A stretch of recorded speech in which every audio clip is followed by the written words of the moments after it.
Welcome to Umeboshi making workshop. My name is Sawako. I'm the chef at the Earth Kitchen, Ama. And Ume workshop is something that I can't really teach outside of the video because it's a 1 month, 1.5 month process. So this is a great video recipe. And you can get the ume from the Japanese store around this time in May and beginning of June. I have a local source for ume at Otto Orchard in Granite Bay, Sacramento, and that's where I get my ume. So the ingredients, you will need the ume, and then I will explain the different types of ume that you can choose and you can get. And I have tenugoi, the Japanese towel. It's a 100% thin cotton towel, or you can use the paper towel. Bowls, the little bowls, measurement cup. If you might need a measurement cup. If you have a weight, you don't need a measurement cup. Scale. Salt in this little metal tool or toothpick. You will need a little thin skewer or toothpick. Let's talk about salt. Since this is the very simple fermentation, the only ingredients you need is salt and plum. Now, if you're living in outside of Japan and if you want to try to make umeboshi, and if you can't find plum, you might be able to use a plum, the very small regular plum. It's half ripe, not soft and ripe. Some of my Japanese people were trying that and then they said it worked. So you can use the plum, half ripe plum. So the salt, I prefer to use natural rock salt or sea salt. So the sea salt, because of the pollution of the ocean, I worry about the pollution, so I would use, recently I prefer to use the rock salt. This is a Himalayan pink salt. Has lots of minerals too. And in the local USA salt, I like the real salt from Utah, Great Lake.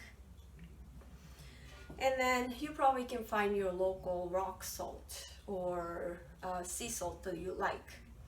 I don't recommend the iodine salt. Just find natural sea salt or rock salt. Now you have to choose how much salt you want. Now you can go 10% to up to 20% of salt, the weight of the ume. If you are a beginner, I would go between 13 to 15% saltiness, the salt. And then very old style, very salty and sour ume is about 14 to 20% of the salt. And if you don't want to consume too much salt, you can go to 10%, but you have to be very experienced, and then you have to be very careful with how you layer the ume and then how you put the weight.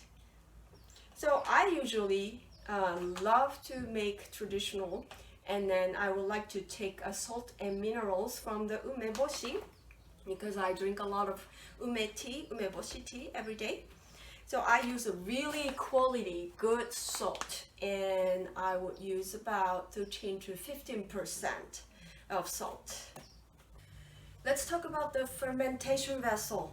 It's very important to have a right proper fermentation vessel. There are several choices.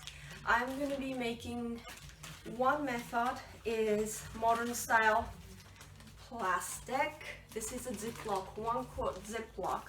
It will hold up to probably 3 pounds, and you need brand new 2 Ziploc bag. or 3 pounds, up to 3 pounds. This is a typical one that I prefer to use. This is the ceramic. This is pretty big. It's about 10 to 15 pounds.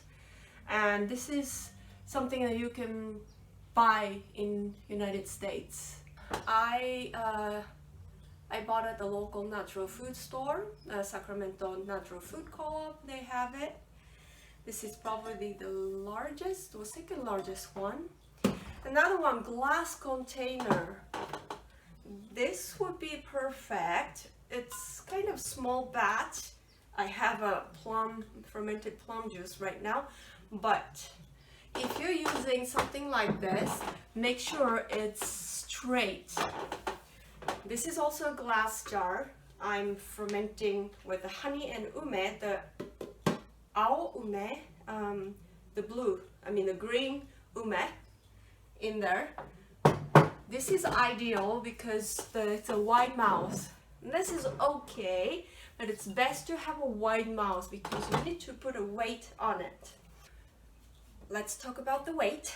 The weight is so important for fermentation, especially umeboshi. Now, this is the traditional method. Traditionally, they have this big wooden vessel, has otoshibuta, which means falling lid. So this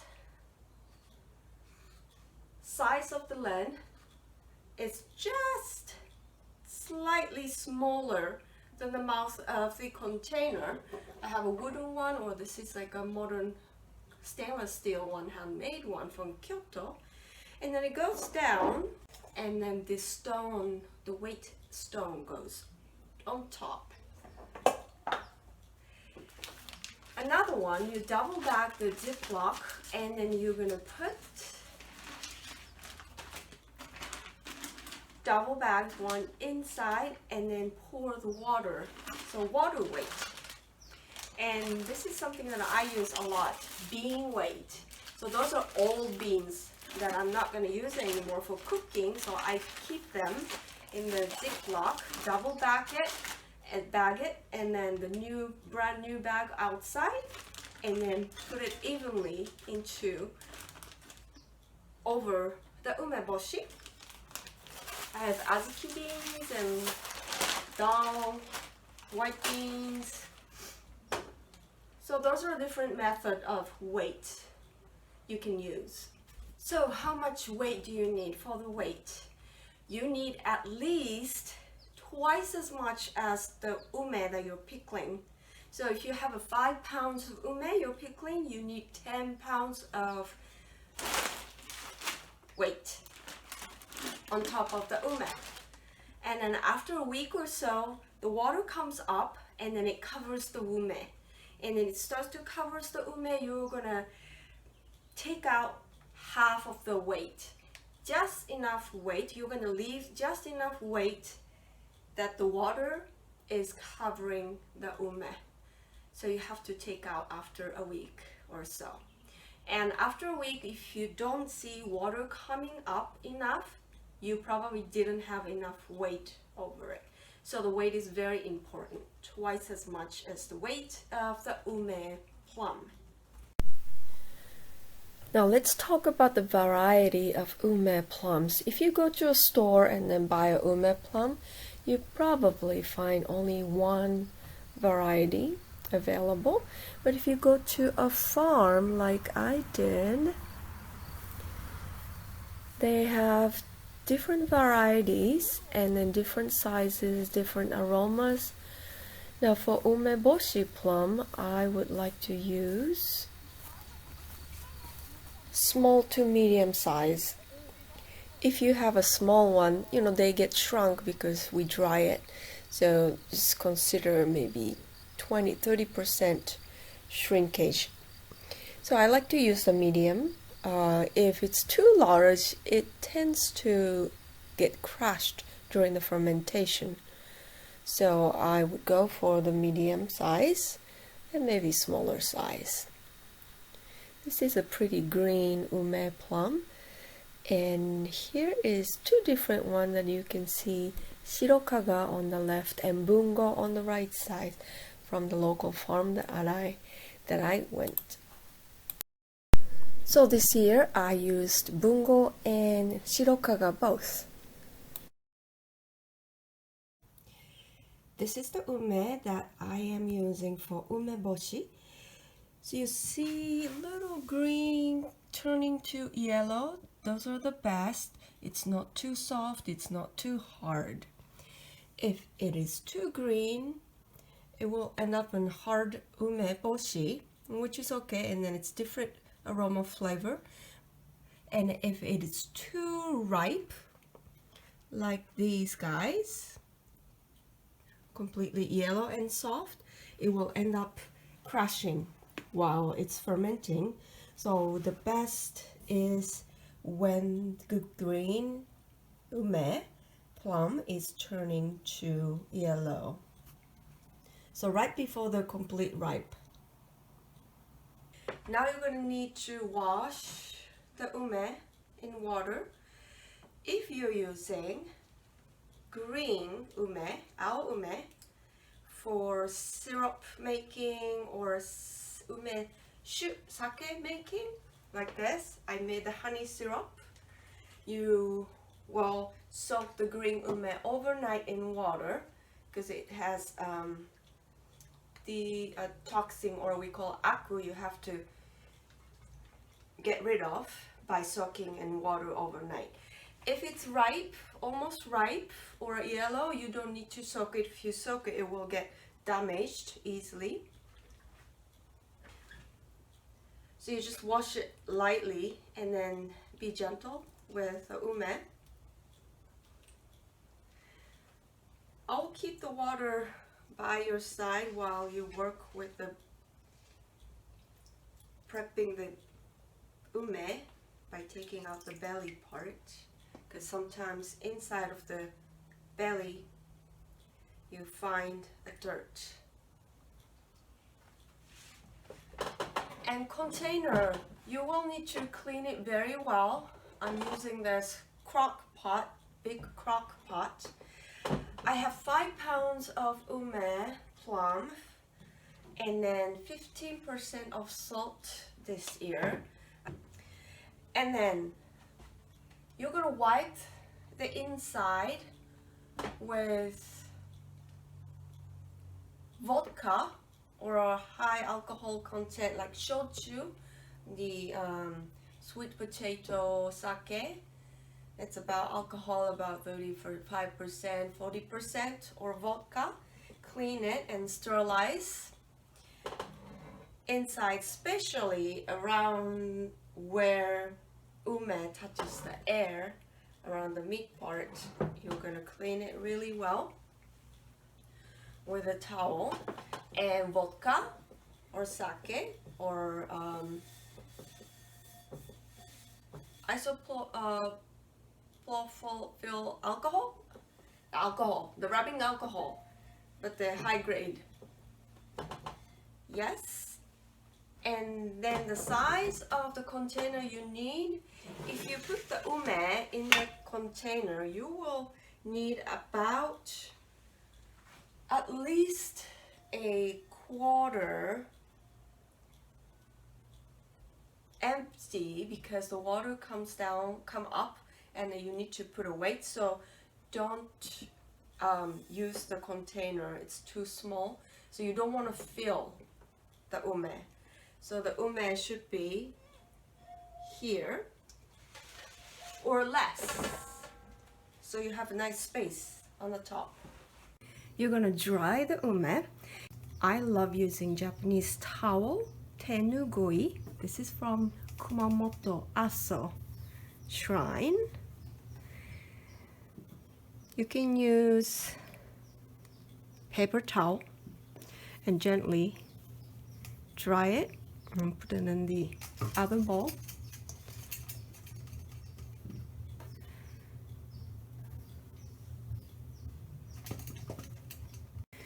I like to leave somewhat moist, so when you sprinkle the salt over it, the salt sticks. So you don't want to completely dry, or wait until dry. Umeboshi making is very simple, but this process is probably the most time-consuming part. So here's the belly of the ume plum. Use toothpick. I have this metal stainless steel tool, so you're going to be slightly digging and then take out this belly, and this one probably just a little bit. Some of them are already naturally off, like this one is already off, so you don't have to do anything.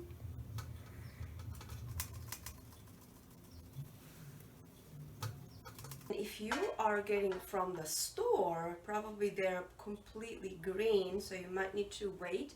If you can get from the local farmer, you can ask them to get the one, it's about green coloring to yellow. They have their timing to harvest because sometimes they can't really harvest the fully ripe one because it will get damaged so easily. So if you know the farmer, ask them, and then get the one same variety because different varieties ripen differently. So you don't want to end up with green ones and yellow ones. And this year I got something different. This is the regular plum, not the ume plum, the regular western plum, unripe. My friend's tree just happened to the branch broke, and then they end up with this unripe green plum. So I am going to try making umeboshi with these guys, and then I'll let you know how it goes. So what I do first is I want to put fairly green one on the bottom because they're harder, and then a little soft, maybe softer ripe one on the top so it doesn't crash. First, I am going to salt just about 3 tablespoons. So they are covered with salt lightly. Now, you're gonna layer it first. About 2 tablespoons of salt. And I'm gonna pick the fairly green ones.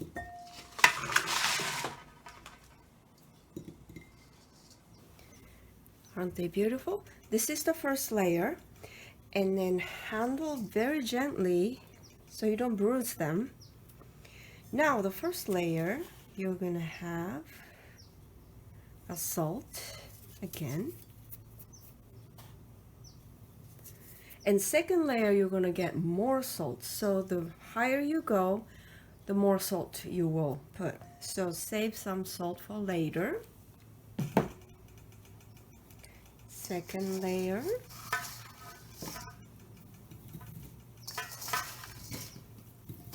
So the most difficult part of this simple process is how to avoid the mold. Now first I salted the ume plum before we layered in here.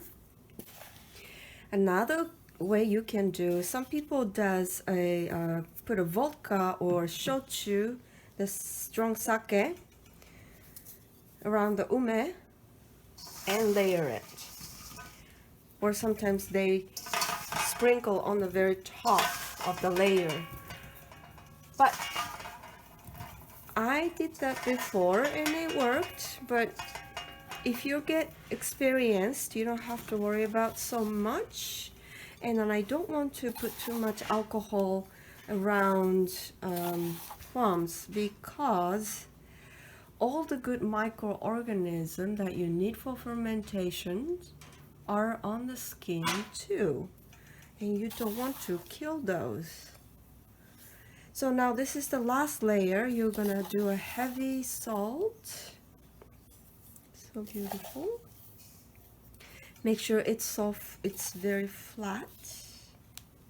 I know it's a lot of salt, but this is the magic of salt. With the fermentation, it turns into a medicine. Especially when you use your hands to make your own fermented food, all the amazing medicine for your body, the particular medicines are on your hands. So use your hands, and if you're feeding this for your family, maybe let them wash their hands with the soap and water and not sterilize, and let them touch the food.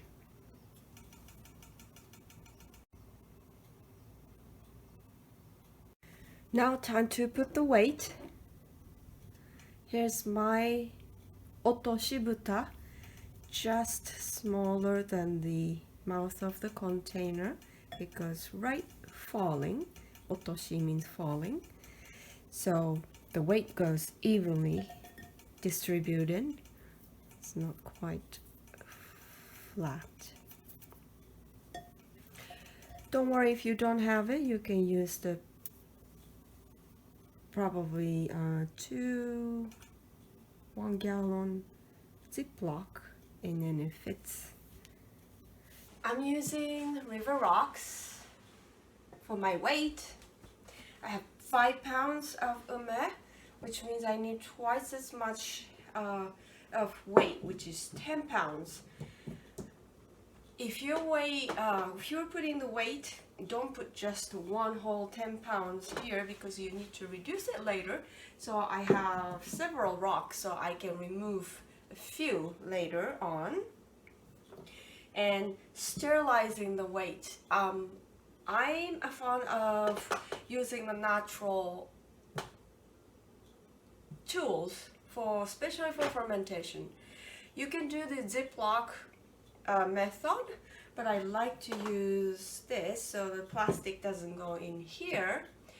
Since we're living in this world, you can't avoid the plastic, so don't get stressed out if you have plastic. That's fine. Now I sterilize it with hot water, boiling the rocks in hot water for at least 10 seconds. That will usually kills most of the harmful microorganism.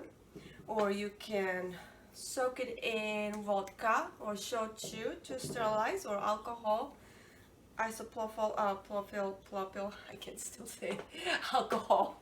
The food grade. Use the food grade one. Now, after you sterilize in the hot water, air dry, and it's already dry, and I will put in to my container like so. So for a week, every day you will check your ume and check the water. So to cover, you can use something and it fits. This actually perfectly fits. It's the pot lid. As long as it doesn't seal completely, and then keep the dust away. Use the Japanese towel, sarashi. I love those. They're thin cotton.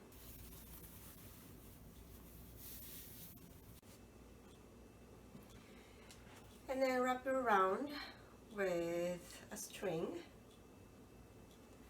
It's the easy way. And make sure you label the date. So this is my favorite label. I always use it for everything. So, Umeboshi.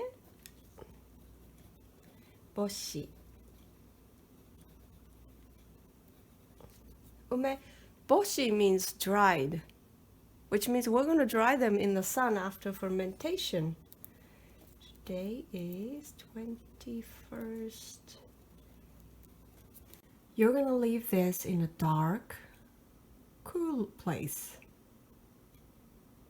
May 21st, when I pickled the ume plum, my shiso leaf, the red beef steak leaf, are still like this baby. This year it's very slow. I just got this baby from my friend Mume Farm, because my seeds didn't germinate at all. Usually the volunteer comes up so easily, but not this year. I got lots of green shiso, but not red shiso. You will need red shiso, not green shiso. You can buy it in the Japanese store, but if you can get a hands on the plant, grow it in your yard. It's easy to grow. This is an example of the bean weight method. On the top of the ume, I stuck the beans in a Ziploc, and I stuck a book on top of it so it weighed enough. The jar method, this is about 6 days. Now water is right here. So I took out half of the weight and water is completely above. So the ume is completely submerged underwater. And I might be able to take out a little bit more weight and then make sure the water is still enough. Okay, it looks good. So I'm gonna take out another half of the weight. At this point, the ume is very soft, so you do want to have less weight. But be careful, once you took out the weight, and if the water goes down and then if you have to put more weight again, the ume is going to crash.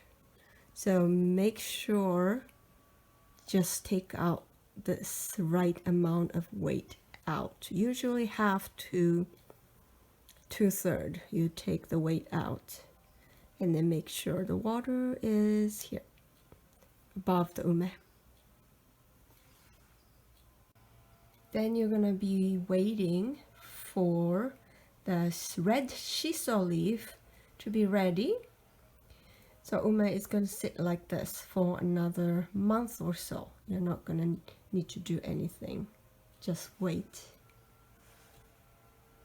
And then check every once in a while so the ume is completely submerged in the ume water, which becomes a ume vinegar later.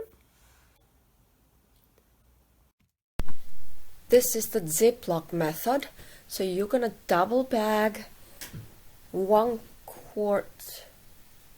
gallon Ziploc, like so,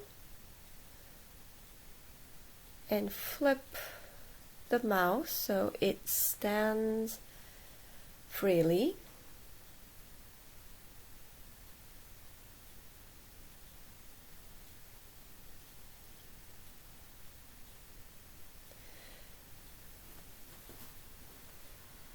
And you're gonna put the first layer of salt, like a teaspoon, and layer the ume. And as you layer, you're gonna add salt, about 1 tablespoon, and the second layers, and about 2 tablespoons this time. And third layer, 2 to 3 tablespoons.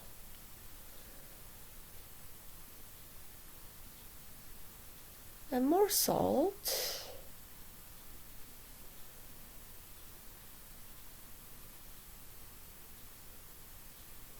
And last one.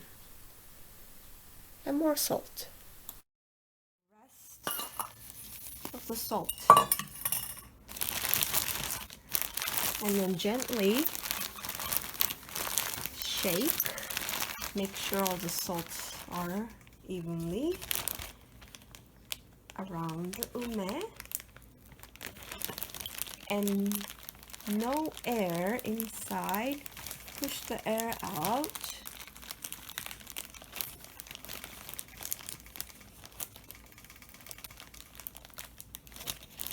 And the second one also, push the air out.